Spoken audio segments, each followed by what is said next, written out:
Ένα νέο για την Ελλάδα, αλλά όχι για τις χώρες του εξωτερικού είδος τουρισμού, ανεβαίνει στις προτιμήσεις και στη χώρα μας.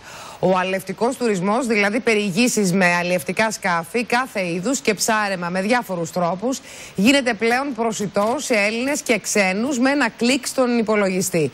Δύο φίλοι είχαν την ιδέα και δημιούργησαν τη σχετική ψηφιακή πλατφόρμα. Το ρεπορτάζ είναι της Ζώρας Βογιατζάκη. Μια ψηφιακή πλατφόρμα εναλλακτικού τουρισμού καλεί τους φίλους της θάλασσας και του ψαρέματος να περάσουν αξέχαστες στιγμές. Η ιδέα δύο φίλων μεταμορφώθηκε σε μια ιστοσελίδα όπου ο καθένας μπορεί με ένα κλικ να κλείσει την εκδρομή του και να μάθει από τους γνώστες κάθε είδους ψάρεμα με καλάμι, δίχτυα ή ψαροντούφεκο σε όλη την Ελλάδα, σε θάλασσα ή ποτάμι ή λίμνη.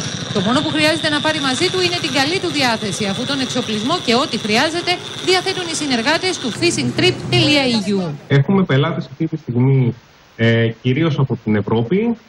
Υπάρχουν δύο κρατήσεις από πολίτες των Ενωμένων Αραβικών Εμιράτων, Ρώσοι, οι οποίοι πιάνουν εκεί πέρα και ψάχνουν τα πιο εξειδικευμένα πακέτα, όχι φθηνές αλλιευτικές εκδρομές.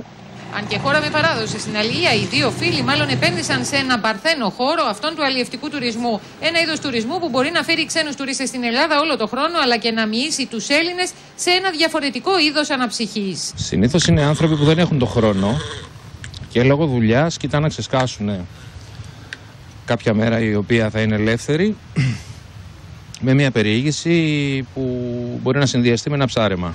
Οι περισσότεροι από 50 συνεργάτες σε όλη τη χώρα αυτή τη στιγμή και σύντομα οι διπλάσιοι αναλαμβάνουν τα πάντα εφόσον κάποιος στείλει το μήνυμά του στην ψηφιακή πλατφόρμα. Όσο για τις τιμές. Μια αλλιευτική εκδρομή για ένα άτομο, για μια καφετή, μπορεί να είναι στα 35-37 ευρώ το άτομο για 4 με 6 ώρες ψάρεμα.